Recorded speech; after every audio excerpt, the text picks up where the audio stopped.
일차적으로 이 종부세 인상에 가장 큰 영향을 미치는 것을 세 가지를 꼽자면 첫 번째가 올 초에 있었던 공시가 인상이 되겠고요. 또 두 번째 같은 경우에는 공정시장 가액 비율이 높아졌다는 점.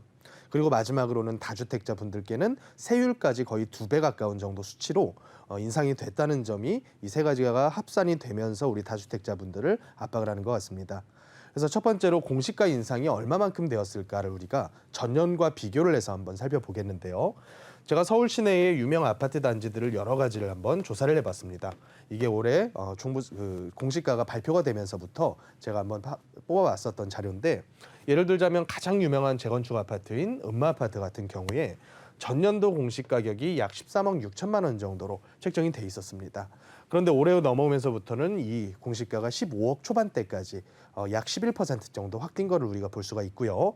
또 가장 많이 뛴 지역을 꼽자면 여태까지는 원체 금액대가 워낙 쌌었던 상계동에 있는 상계 주공 아파트 같은 경우에는 작년에서 올해 넘어오는 시기에 가격 상승폭이 굉장히 거셌습니다.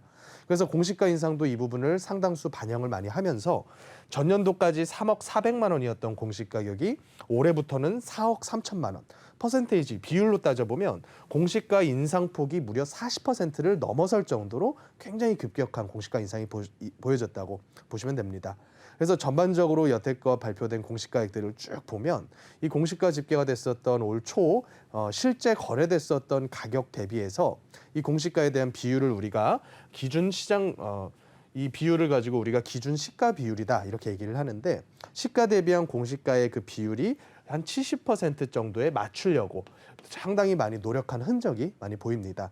그리고 또 고가주택 같은 경우에는 80% 선까지도 이 공시가 비율을 상당히 많이 높이면서 실제로 과표가 굉장히 많이 높아지는 그런 이슈가 됐었다고 보시면 되고요.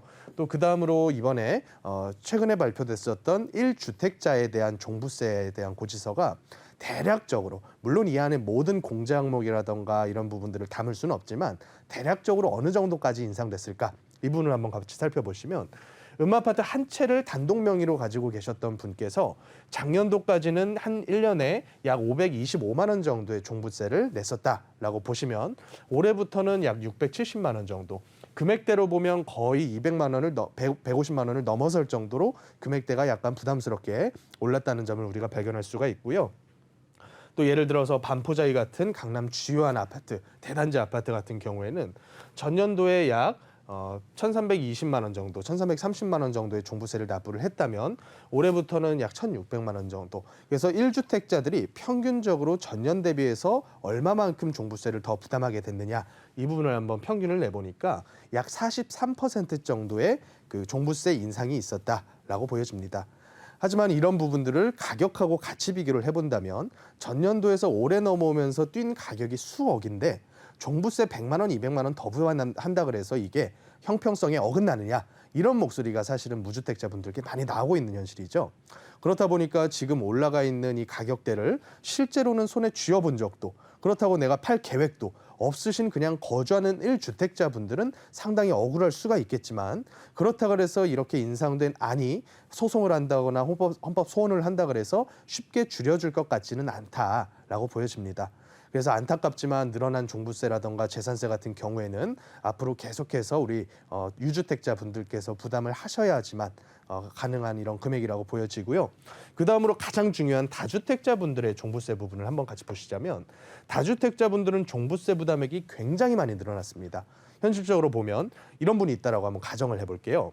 어떤 분께서 리센츠라는 잠실 한강변 아파트에 거주를 하시면서 음아파트라는 아주 대형 재건축 아파트에 대한 투자 관심이 생겨서 어느 때 매수를 했다라고 한번 가정을 해보는 겁니다.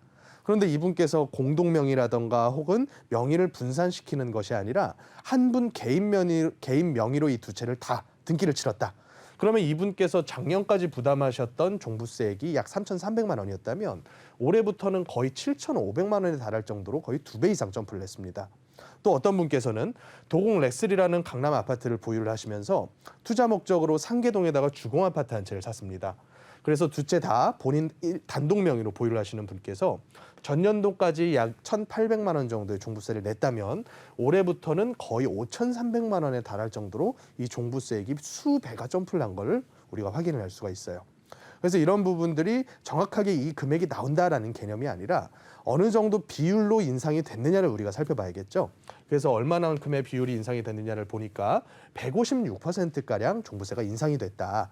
그래서 이 156%라고 하는 거는 전년 대비해서 거의 2배 이상, 2.5배 가까이 종부세가 인상이 됐다. 이렇게 생각을 해보시면 될 것 같아요. 그래서 이 종부세를 우리가 어떤 식으로 기획이 되고 받아들이시면 되냐면, 이 수요 공급 곡선에서 단기 시장의 공급이라고 하는 거는 여타 신도시라던가 아니면 정비 사업이라던가 이런 형태의 신축 건축 행위를 통해서 1년, 2년 안에 공급을 이끌어내기는 어려운 일이죠. 순수한 아파트 단지 공사하는 기간만 30개월이 넘어가다 보니까, 그렇다면 1, 2년, 2, 3년간의 아주 짧은 요 단기 시장에서의 공급은 어떤 형태가 담당을 해줘야 되냐면, 기존에 있었던 다 지어진 재고 주택들에 대해서 다주택자분들이 가지고 있는 물건을 시장에다가 내놓으라고 계속 압박을 하는 겁니다. 그러면 이분들이 사실 가격이 오르는데 내놓을 이유는 없겠죠. 그러면 이렇게 만드는 거죠. 가격이 올라도 비용 부담을 하다 보면 오히려 수익률이 마이너스로 떨어지게끔 계속 유도를 하는 겁니다. 그 정책의 일환으로서 이 종부세를 계속해서 적극적으로 추진을 하는 것이고, 그게 이번에 과연 연말을 넘기면서 종부세 부담 때문에 매도 물량을 많이 쏟아낼까? 이 부분에 대해서는 상당히 미지수입니다. 내년에 선거도 앞두고 있고, 또 여러 후보들께서는 내년 선거 이후에 정책적으로 이 양도세라든가 종부세 인상안을 좀 파격적으로 인하하겠다, 이런 공약도 내걸고 있는 실정이기 때문에 약 17에서 18%에 달하는 다주택자분께서 가지고 있었던 매물들을 많은 양도세를 부담하면서까지 팔 수가 있을까?